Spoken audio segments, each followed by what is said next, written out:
El domingo 18 de enero de 2026, a las 4:30 de la madrugada, los habitantes de la Noria de Arriba escucharon el estruendo de un helicóptero artillado rasgando el silencio de la sierra sinaloense. El rugido de las turbinas era ensordecedor. El aparato volaba bajo, casi tocando los tejados con sus luces de navegación cortando la oscuridad. Las detonaciones comenzaron segundos después. Ráfagas de ametralladora que retumbaron en las montañas. No era un operativo cualquiera. No era una patrulla de rutina. Las fuerzas federales habían llegado con todo por Iván Valerio Sainz Salazar, el Mantecas, el hombre que durante años filtró información clasificada desde el corazón mismo de la Secretaría de Seguridad o directamente a Iván Archibaldo Guzmán, el líder de los Chapitos. Esta es la historia del infiltrado que cayó cuando Omar García Harfuch le cerró el círculo. Iván Valerio Sainz Salazar no era un sicario común. No tenía el perfil de los gatilleros que custodian a los capós en sus fortalezas serranas. No comandaba células armadas ni ejecutardenes más sucias del cártel. El Mantecas operaba en las sombras, en un terreno mucho más peligroso y valioso, donde el verdadero poder del narcotráfico se construye en el flujo de información. Durante años logró infiltrar la maquinaria de seguridad del Estado y convertirla en su red de espionaje personal. Para el cártel de Sinaloa era un topo, un informante, un agente doble que pasaba secretos de Estado a los criminales más buscados de México. Los documentos de Guacamaya Leaks en 2022 revelaron lo que las autoridades militares habían detectado en sus investigaciones de inteligencia más secretas. El caso Zarigüeya, clasificado internamente por la Secretaría de la Defensa Nacional, exponía una realidad alarmante que comprometía la seguridad nacional. Valerio tenía un contacto directo dentro de la Secretaría de Seguridad Pública de Sinaloa. Una persona cercana a Cristóbal Castañeda Camarillo, secretario de Seguridad durante las administraciones de Quirino Ordaz y Rubén Rocha, le pasaba información clasificada en tiempo real. Castañeda, teniente coronel del Ejército Mexicano, llegó con credenciales impecables, egresado del heroico Colegio Militar, con maestrías en Administración Militar y Naval. Recomendado personalmente por López Obrador y los secretarios de Defensa Salvador Cienfuegos y Luis Crescencio Sandoval, sobrevivió a los dos culiacanazos, el primero en octubre de 2019, cuando Ovidio Guzmán fue liberado por órdenes presidenciales, y el segundo en enero de 2023, cuando finalmente fue capturado y extraditado a Estados Unidos. En agosto de 2022, las intervenciones telefónicas de la Sedena captaron algo perturbador. Valerio aparecía las comunicaciones monitoreadas como operador relevante y blanco de acceso a Iván Archibaldo Guzmán Salazar, hijo de El Chapo. En las conversaciones interceptadas, Valerio mencionaba a Bocho, también conocido como Cataño o Tano, quien tenía una persona de confianza junto a Castañeda que enviaba información inmediatamente cuando ocurría algo relevante en las operaciones de seguridad. El sistema era tan eficiente como peligroso. Cada operativo federal planeado, cada captura de integrantes del cártel, cada movimiento en el tablero de seguridad pública, el Mantecas lo sabía y segundos después Iván Archibaldo también lo sabía. Era como jugar póker con las cartas del oponente a la vista. Un caso documentado en los archivos de Guacamaya ilustra perfectamente cómo funcionaba esta red de espionaje. El 22 de agosto de 2022, las autoridades detuvieron a Ibar Josué Tapia, identificado como parte Los Sombrerudos, la agente de Ismael El Mayo Sana Zambada. En el aseguramiento incautaron 8 bolsas con 6.099 comprimidos de fentanilo, un fusil de uso exclusivo del ejército, 47 cartuchos, 6 teléfonos celulares y una camioneta. Valerio recibió la información del arresto casi de inmediato.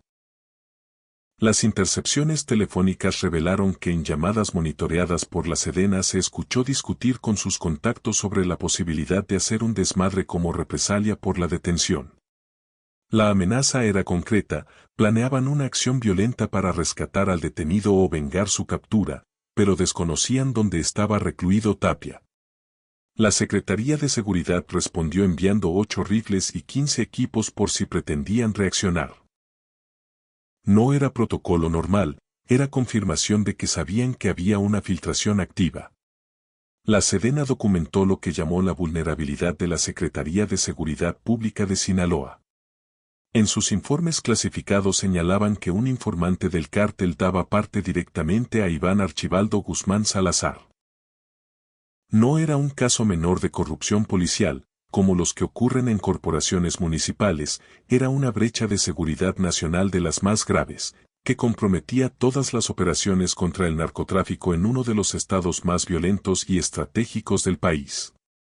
Iván Archibaldo, hijo mayor de Joquipo Guzmán, había consolidado su poder dentro del cártel de Sinaloa precisamente a través de estas ventajas estratégicas en materia de inteligencia.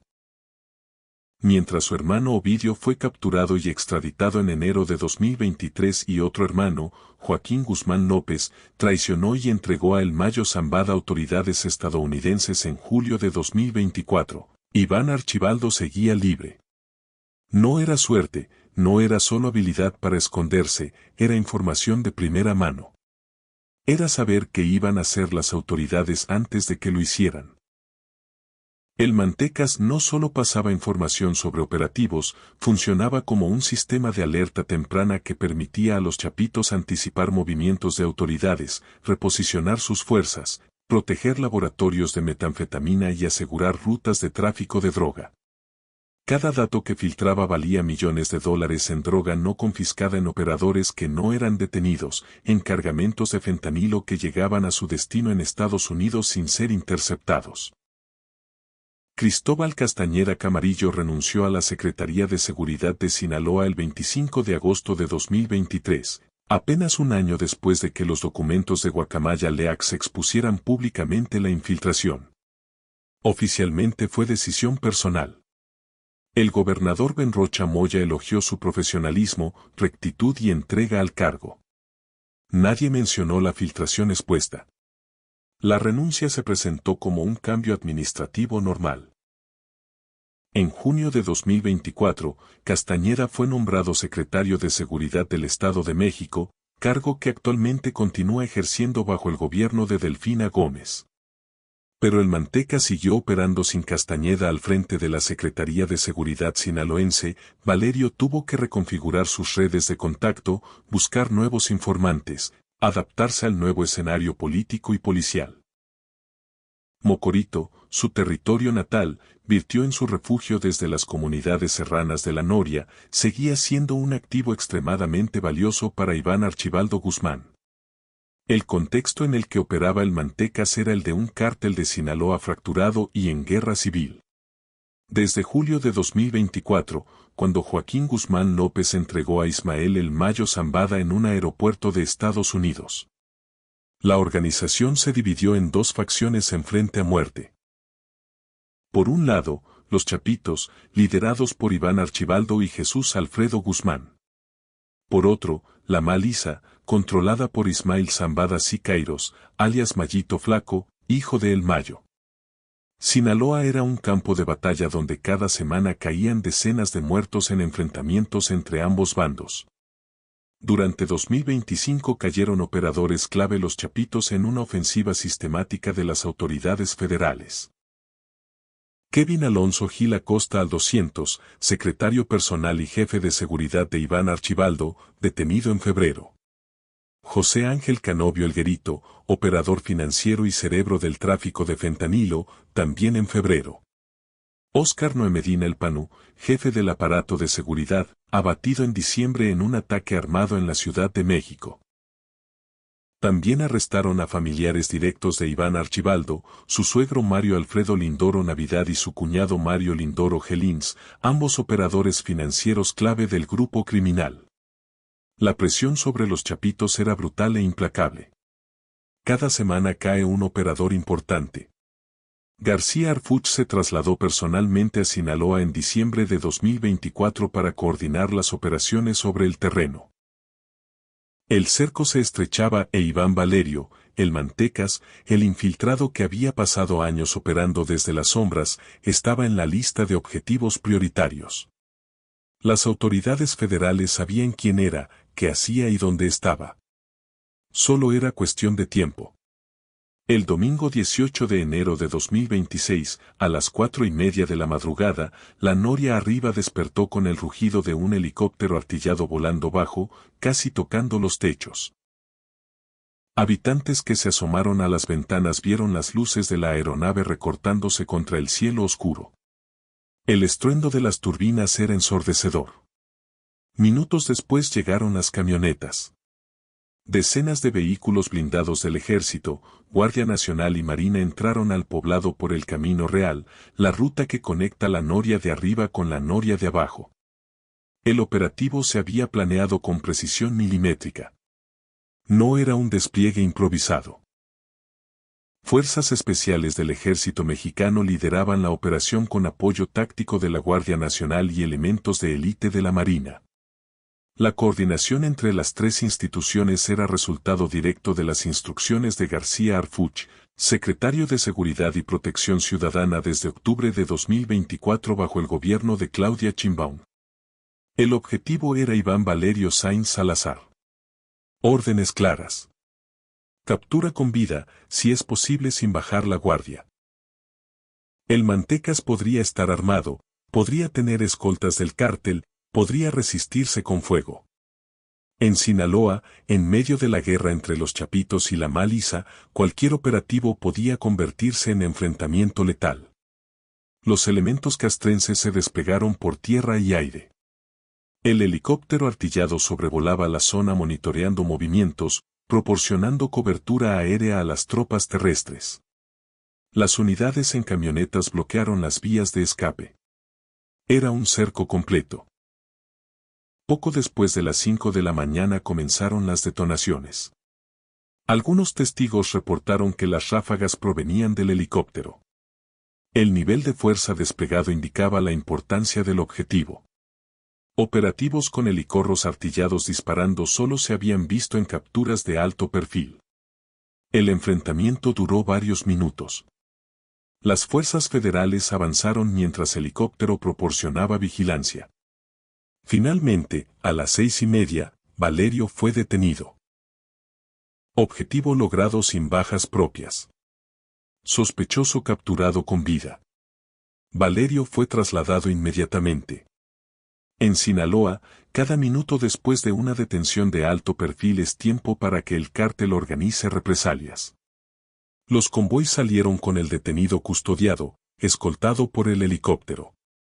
Los habitantes salieron. Cuando regresó el silencio. Las calles vacías, el ejército se había ido. Solo quedaban casquillos y las historias de esa madrugada. Para las 9 de la mañana los rumores circulaban en Mocorito. Alguien importante había caído. Mencionaban el Mantecas, un objetivo prioritario sin confirmación oficial, pero todos sabían que algo grande había pasado. A las 11 de la mañana, Infobae México confirmó la detención mediante el Registro Nacional de Detenciones. La ficha firmada por Laspicé de García Harfuch era escueta pero contundente.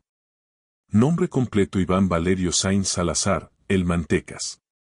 Horas 6:30 fecha 18 de enero de 2026. Sin lugar específico. Protocolo común en detenciones de alto perfil. La evidencia clave estaba en los archivos de la Sedena expuestos por Guacamaya Leaks en 2022. El caso Zarigüeya conectaba todo. Los informes militares identificaban a Valerio como operador relevante y blanco de acceso a Iván Archibaldo. Las intervenciones telefónicas capturaron conversaciones con contactos dentro de la Secretaría de Seguridad. Los documentos detallaban el sistema de filtración. Información clasificada salía de oficinas gubernamentales, llegaba a un intermediario cercano a Castañeda, pasaba a Valerio, quien la transmitía a Iván Archibaldo. El caso Tapia era prueba concreta. Cuando Tapia fue detenido el 22 de agosto de 2022, las comunicaciones mostraron a Valerio recibiendo la noticia en tiempo real, discutiendo represalias. Esa evidencia electrónica construía un expediente sólido. No era solo sospechoso, era objetivo verificado, infiltrado, confirmado, operador documentado del cártel. Registros del Universal confirmaban que el Mantecas había estado en investigaciones militares expuestas por Guacamaya Leaks. No era secreto en círculos de inteligencia.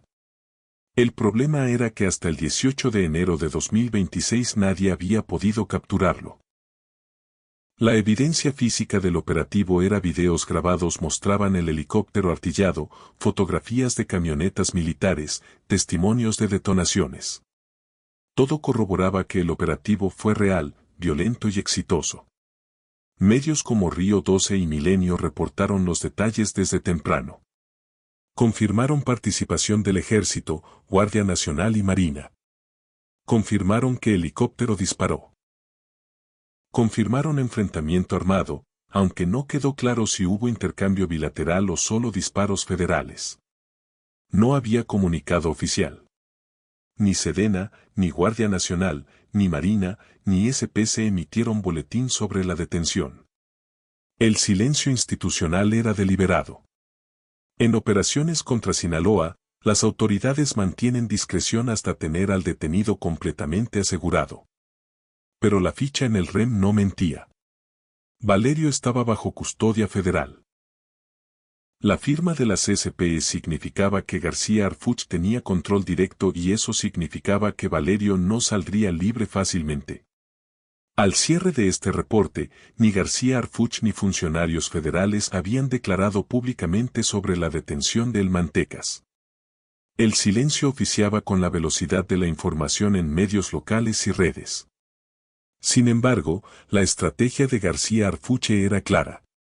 Desde octubre de 2024 mantenía y golpear sistemáticamente las estructuras del cártel de Sinaloa. Debilitar capacidad logística y financiera. Capturar o batir operadores clave. Los números. Durante 2025, el Gabinete de Seguridad desmanteló docenas de laboratorios de metanfetamina. Solo en la segunda semana de enero de 2026 se inhabilitaron 11 áreas en Sinaloa, asegurando 16.486 litros de precursores químicos y 75 kilos de sustancias. El 12 de enero, García Harfuch anunció desmantelamiento de 3 narcolaboratorios con más de 700 kilos de metanfetamina. El 15 de enero, reportó aseguramiento de 212 kilos en Sonora en camioneta que viajaba de Culiacán a Tijuana. No era solo decomiso, era desmantelamiento estructural. Cada laboratorio significaba millones en pérdidas. Cada cargamento interceptado era producto que no llegaba a Estados Unidos. Cada operador detenido era un nodo menos en la red criminal. El Mantecas encajaba perfectamente. No era sicario reemplazable en días. Era infiltrado con redes construidas durante años. Su captura significaba que ardían. Un activo de información invaluable. García Harfuch lo sabía. Por eso el operativo fue tan preciso. El despliegue tan masivo. El helicortillado proporcionó cobertura. No podían fallar. No podían permitir que Valerio escapara. La coordinación entre Ejército, Guardia Nacional y Marina revelaba otro aspecto de la estrategia. Bajo Claudia Sheinbaum se había logrado integración operativa real. El Grupo Interinstitucional en Sinaloa, desde mediados de 2024 había demostrado efectividad. Rocha Moya, gobernador de Sinaloa, había declarado que la coordinación permitía reducir homicidios y robo de vehículos. Citaba cifras de García Harfuch. Aunque reconocía que Sinaloa no podía considerarse seguro y que no se bajaría la guardia, la realidad era compleja. Sinaloa seguía en guerra. La disputa entre los chapitos y la Maliza cobraba vidas cada semana. Pero había cambio. Las autoridades pasaron de reacción a ofensiva. Con Sheinbaum y García Harfuch, la doctrina cambió. No guerra abierta ni militarización indiscriminada. Operaciones quirúrgicas. Inteligencia precisa. Golpes estratégicos contra objetivos de alto valor. El Mantecas era exactamente ese tipo de objetivo. La pregunta era qué pasaría con Valerio, procesado en México, extraditado a Estados Unidos y cooperaría con autoridades.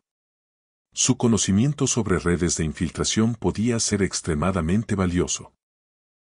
Pero las autoridades guardaban silencio. Y ese silencio en la lucha contra el narcotráfico a veces decía más que cualquier declaración en redes sociales. La noticia generó reacciones divididas. Algunos celebraban que cayera el infiltrado, otros expresaban escepticismo recordando casos de operadores liberados por tecnicismos o falta de pruebas. En la Noria el miedo dominaba. Los habitantes sabían que cuando cae alguien importante podía haber represalias. Recordaban el Culiacanazo de 2019, cuando la detención de Ovidio desató una jornada de terror. Pero esta vez no hubo reacción inmediata. No se reportaron bloqueos, no hubo quema de vehículos, no se escucharon enfrentamientos. El domingo transcurrió con relativa normalidad. Eso también decía algo, o los chapitos no consideraban a Valerio suficientemente valioso para arriesgar un rescate o no tenían capacidad para organizarlo. El cerco federal tan estrecho que incluso la respuesta del cártel se había vuelto limitada. Analistas de seguridad señalaron que la detención representaba un golpe significativo a la capacidad de inteligencia de los chapitos. Perder un infiltrado con años de experiencia no se compensa fácilmente. El caso ponía bajo la lupa el tema de infiltración del narcotráfico en instituciones. Si Valerio operó años con contacto dentro de la Secretaría de Seguridad, ¿cuántos otros infiltrados seguían activos en cuántas dependencias? El cártel tenía ojos y oídos. Esas preguntas no tenían respuestas fáciles. El problema de corrupción e infiltración era estructural y profundo. No se resolvería con una detención. Requería transformación de protocolos, mecanismos de supervisión, cultura institucional. Castañeda Camarillo, ahora en el Estado de México, no comentó sobre la detención y sobre Guacamaya Leaks que expusieron la infiltración durante su gestión.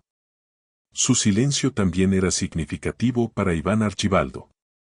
La captura del Manteca se sumaba a pérdidas crecientes. Durante 2025 perdió al 200. El Guerito, el Panú, su suegro y cuñado, ahora perdía también su fuente de información dentro del gobierno sinaloense. El cerco de García Harfuch se estrechaba. Aunque Iván Archibaldo seguía libre, cada vez tenía menos recursos, menos operadores, menos información, menos capacidad de maniobra. La guerra en Sinaloa no había terminado. La disputa con la maíz continuaba. La violencia seguía cobrando vidas. Pero algo había cambiado. Las autoridades dejaron de ser observadores pasivos para convertirse en actor activo que golpeaba, desmantelaba, capturaba. El operativo del 18 de enero era un mensaje claro. No importa dónde te escondas, no importa qué tan buenas sean tus conexiones, no importa cuántos años hayas operado en las sombras. Si eres objetivo prioritario, las fuerzas federales te van a encontrar. Iván Valerio Sainz Salazar, el Mantecas. El infiltrado que durante años fió secretos al cártel de Sinaloa, ahora estaba en una celda. Su red había sido desmantelada. Su utilidad para el cártel había terminado. Y en algún lugar, Iván Archibaldo tenía que estar preguntándose quién sería el siguiente en caer. Porque la lista de García Harfuch era larga y él nunca se rendía.